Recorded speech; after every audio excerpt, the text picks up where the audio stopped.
Bueno, llegamos a la última de las presentaciones, que es la mía en este panel. Yo soy Antón García Fernández,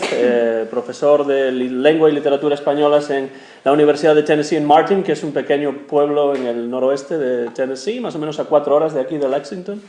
Y bueno, lo primero que quiero hacer es agradecerles por estar aquí, pues podrían estar ahí afuera haciendo otras cosas en este hermoso día de sol en Lexington y están aquí escuchándome a mí, ¿no? Entonces, pues, muchas gracias por eso. Y yo voy a hablar de un texto que no es muy conocido, pero que en los últimos años ha tenido cierto resurgimiento debido a un par de ediciones que han salido en forma de libro de esta obra, y también de una que se puede conseguir online. Se puede encontrar en internet una edición que no está nada mal de esta obra de Liñán y Verdugo, que se llama La guía y avisos. Y el título de mi trabajo es La guía y avisos para forasteros que vienen a la corte, de Liñán y Verdugo, como literatura crítica o indicativa. Y ya en este título hago referencia a la teoría de la literatura desde el materialismo filosófico formulada por Jesús González Maestro y en base a la obra filosófica del filósofo español Gustavo Bueno. En su prólogo a las novelas ejemplares publicadas en 1613, Miguel de Cervantes subraya que él fue el primer autor en escribir novelas cortas en lengua española.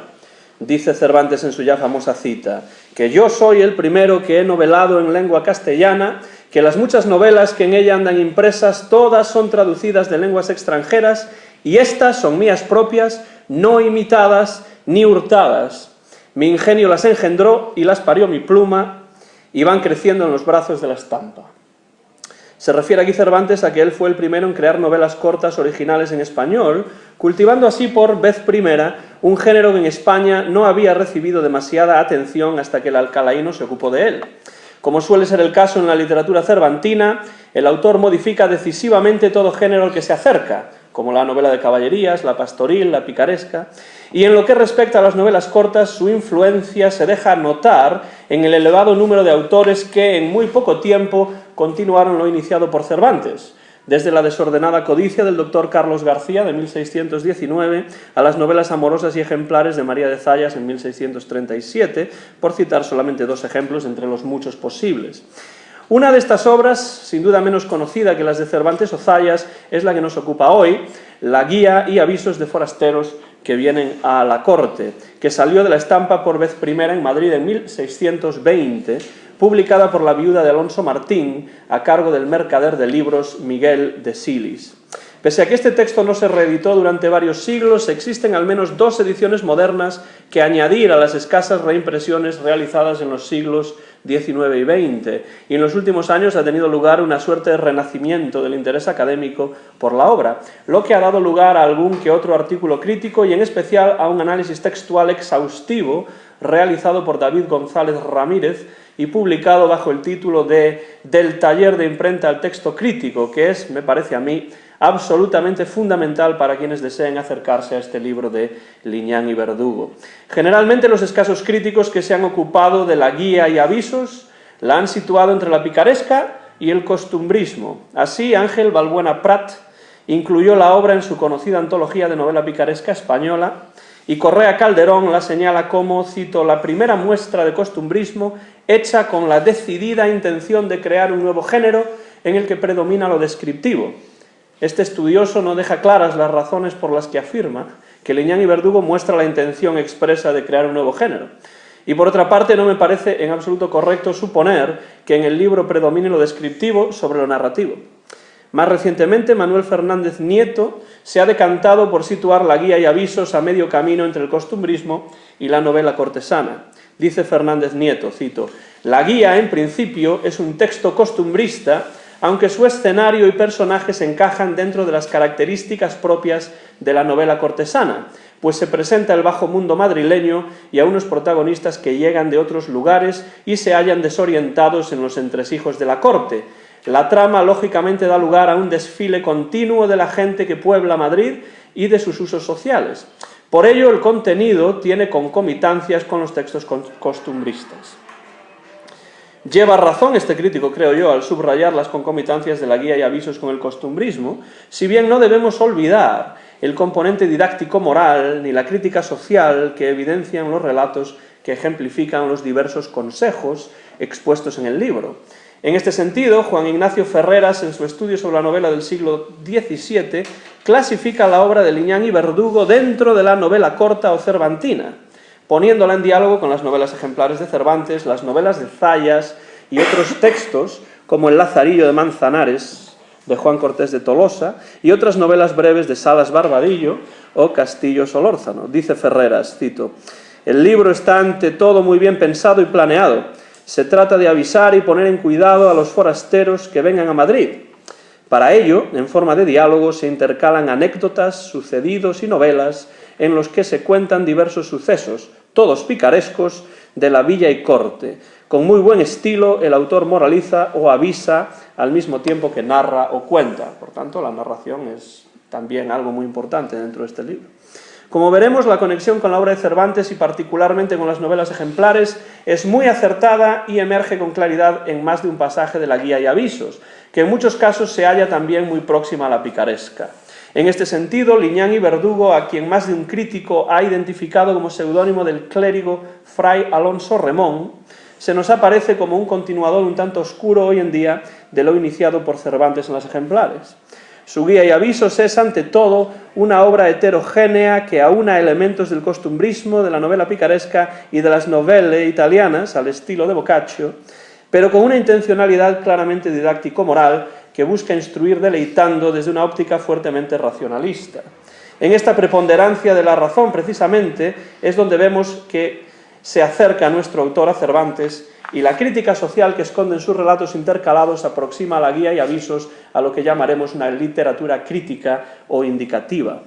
Además, el afán taxonómico de algunos de sus capítulos nos recuerda inequívocamente a la tradición de los rogue pamphlets ingleses de los siglos XVI y XVII, ya utilizados el año anterior por el doctor Carlos García en su Desordenada Codicia. La estructura de la Guía y Avisos se explicita en la misma introducción a los avisos, novelas y escarmientos. Don Diego, un caballero mozo, llega a Madrid para participar en unos pleitos y por casualidad se encuentra con un maestro graduado en Artes y Teología y con don Antonio, un cortesano antiguo, a quienes conocía desde un pasado más o menos cercano. Siendo don Diego inexperto en los entresijos de la corte, los dos hombres mayores que él y más experimentados se ofrecen a darle unas lecciones que les sirvan de guía a la hora de enfrentarse al nuevo contexto urbano en el que está a punto de adentrarse. Para ello, don Diego se hospedará con sus contertulios en la casa del maestro, donde se unirá a ellos otro amigo de él, otro amigo de don Antonio, llamado Leonardo, y allí don Diego recibirá la docencia del maestro, trufada de citas de diversas autoridades filosóficas e ilustrada con diferentes relatos que servirán de ejemplos. El propio don Antonio resume a la perfección el contenido que se encierra en las páginas subsiguientes. Dice don Antonio: unas reglas y avisos para enseñar a los forasteros recién venidos a esta corte cómo han de vivir y de qué modo se han de haber en ella para huir los grandes y diversos peligros suyos. Para quien no tiene experiencia y práctica de semejantes ocasiones, que se ofrecen por instantes, ya de ruines amigos que sin querer ni pensar se adquieren, ya de mujeres fáciles, engañosas y deshonestas, que a donde no se entendió se encuentran, ya de juegos y distraimientos de donde se siguen mayores daños y desgracias. Y en efecto, un rápido vistazo a los títulos de cada uno de los avisos o capítulos indica que las historias, llamadas novelas y escarmientos, se agrupan temáticamente según el contenido del consejo que el maestro desea ofrecer a sus interlocutores. La temática de estos avisos es muy variada y va desde dónde tomar posada en la corte y qué amigos elegir, hasta cómo repartir el tiempo y criar a los hijos, pasando por avisos en contra de los criminales o acerca de los peligros que aguardan en las calles madrileñas. Es decir, un poco de todo, ¿no? Así, la Guía y Avisos, tal y como presupone ya su título, se presenta como un utensilio infalible mediante el cual navegar por un universo urbano que se describe como hostil y por el cual pulula una multitud de personajes dispuestos a estafar y sacar provecho de quienes anden desprevenidos. En este sentido, la obra de Liñán y Verdugo entronca inevitablemente con la tradición de la literatura criminal inglesa de los rogue pamphlets isabelinos, escritos por autores como Gilbert Walker, Thomas Harman o Robert Greene. algunos elementos de los cuales aparecen en la desordenada codicia e incluso en el rinconete y cortadillo cervantino. En la introducción a uno de esos panfletos, titulado Caveat for Common Cursters, cursters significa rogues en este contexto, de 1566, en el que describe los diferentes tipos de criminales que se mueven por el submundo londinense,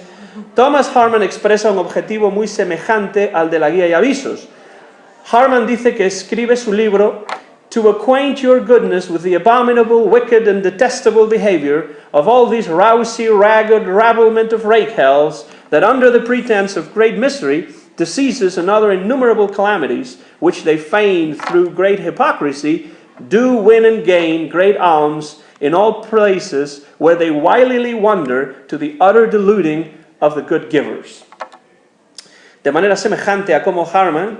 que también inserta historias para ilustrar las prácticas de estos granujas, facilita el enfrentamiento con los peligros del Londres isabelino, Liñán y Verdugo hace lo propio con la corte española de su tiempo. Al estilo del Decamerón de Boccaccio, Liñán y Verdugo crean un marco narrativo para las novelas breves incluidas en su obra, algo que Cervantes no hace en sus ejemplares, pero que sí estará posteriormente presente en Zayas. Pone además los relatos en boca de los personajes que se reúnen en el domicilio del maestro. Las novelas están narradas mayoritariamente por el maestro y por Leonardo. Y los narradores conjugan historias de las que ellos han sido testigos con otras que simplemente han escuchado, y las narraciones aparecen sazonadas por copiosas referencias a filósofos y a sabios de la antigüedad clásica. La obra adquiere de este modo la forma de una conversación entre varios interlocutores que se dirigen unos a otros y que con frecuencia interrumpen al narrador y ofrecen sus opiniones y reacciones sobre la materia narrada. Así, en el aviso quinto, en el que se aconseja a don Diego que huya de los entretenimientos vanos a través de la historia que Leonardo narra acerca de Filarco, un hombre que gasta toda su fortuna y se endeuda tratando de seducir a una mujer para que ésta termine casándose con otro hombre, los personajes que se convierten en narratarios del relato interrumpen a Leonardo para opinar sobre la trama. No será hasta que el maestro inste a los oyentes a que dejen a Leonardo, cito, proseguir su cuento, que nos desazonáis a los que estamos con gusto de oírle. Será entonces cuando logremos enterarnos del trágico final que aguarda a Filarco. El marco narrativo es una constante presencia en el texto, recordándonos en todo momento que las historias se encuentran en una relación dialógica entre el personaje que las narra y los personajes que las escuchan dentro de la obra. En este mismo aviso quinto encontramos uno de los ecos cervantinos más evidentes de la Guía y Avisos, que prueba que Liñán y Verdugo se nos revela como un seguidor de Cervantes en las ejemplares. Como ya se ha señalado, el propósito de este capítulo, el quinto, es aconsejar a don Diego que se aleje de entretenimientos inútiles y que se ocupe puntualmente de sus negocios y pleitos. En un principio, a don Diego le parece exagerado el consejo, y no lo acepta de buen grado, arguyendo lo siguiente. Dice don Diego: terriblemente habéis apretado eso, señor maestro, pues si ese tal negociante forastero acude con la puntualidad que debe a los negocios de que viene encargado, el rato que no es hora de acudir a ellos, porque no en todas las horas del día hay audiencia, ni en todas es necesario, ni aún se puede hablar a los jueces, secretarios y procuradores, abogados, solicitadores y a los demás a quien debe el negociante acudir, ¿por qué no podrá acudir a entretenerse? Esta cita apunta indudablemente al prólogo de las novelas ejemplares, en el que Cervantes, actuando como un verdadero sofista, con el objeto de evadir la censura inquisitorial, afirma que su obra no debe ser vista más que como un libro de entretenimiento. Dice Cervantes: sí, que no siempre se está en los templos, no siempre se ocupan los oratorios, no siempre se asiste a los negocios por calificados que sean. Horas hay de recreación donde el afligido espíritu descanse. Para este efecto se plantean las alamedas, se buscan las fuentes, se allanan las cuestas y se cultivan con curiosidad los jardines. Pero obviamente las ejemplares no son un mero libro de entretenimiento, sino que encierran un potente contenido crítico, algo que también es cierto en el caso de la Guía y Avisos, que busca conjugar el didactismo con el entretenimiento, señalando los peligros que acechan al forastero en la corte y previniéndolo a través de ejemplos literarios. En cierto modo, el texto Liñán y Verdugo podría leerse como una suerte de libro de autoayuda aurisecular, pero con una serie de evidentes componentes críticos que generalmente los libros de autoayuda no incluyen. El diálogo literario con las novelas ejemplares de Cervantes continúa en el aviso sexto, titulado A donde se le avisa y enseña al forastero se guarde y huya de otra manera y suerte de hombres que de ordinario andan en la corte, cuyo trato y conversación también es peligrosa y dañosa. Son largos los títulos de todos estos. Muy al estilo de la literatura criminal isabelina anteriormente citada, en este capítulo de la guía y avisos se descubren las malévolas prácticas de los delincuentes habituales que operan en Madrid, a los que se clasifica de manera taxonómica, tal y como ocurre también en la desordenada codicia y en el rinconete cervantino. El maestro, a la manera de Harman, en su caveat, presenta la información sobre estos criminales como si fuese de primera mano, como si él hubiese sido testigo de las prácticas del submundo criminal, e identifica a cada tipo de delincuente con el vocablo que se le aplicaba en la Germanía del momento. Así, por ejemplo, tenemos a los pegadillos, un término en principio procedente de la medicina que se aplica a, cito, este género de hombres que si una vez se os hacen encontradizos y se arriman a vos y os huelen que sois forastero y traéis dinero fresco, no se desapegarán de vos hasta que os acaben o la paciencia o la bolsa. Tras esta descripción, el maestro pasará a narrar una historia que le ocurrió a él mismo en su primer encuentro con uno de estos pegadillos. A renglón seguido, Leonardo nos hablará de los milites, descritos como, cito, un género de gente de razonable hábito, plateado y guarnecido el aderezo de espada y daga, bigotes robustos, aspecto terrible, que pisan por la calle mayor como en campaña a compás de la caja. Al parecer, estos milites ofrecen a los incautos sus servicios como una especie de guardaespaldas con objeto de vivir a su cuenta, pero después huyen de las trifulcas cuando se ven envueltos en ellas. Otros granujas son los llamados capigorras, cito, los cuales con hábito de hombres estudiosos y de escuelas se entretienen en esta corte vanamente, haciéndose astrólogos, sacando pronósticos de las cosas por venir, anunciando sucesos, levantando figuras, haciéndose oráculos, siendo la verdad que en toda su vida abrieron un libro ni estudiaron proposición de astrología. Esto en las televisiones locales en España continuamente aparece, ¿no? Todas estas descripciones de los diversos tipos de delincuentes están acompañadas de relatos ilustrativos de sus prácticas, todas ellas basadas en las apariencias y en la metateatralidad que suponen y que es elemento común a todas ellas. Este aspecto metateatral lo comparte la guía y avisos con el rinconete cervantino, que es uno de los referentes principales del relato que aparece en el aviso cuarto, un capítulo titulado a donde se le avisa y aconseja al forastero que mire en qué manos da y en qué manera de hombres pone la solicitud de sus negocios.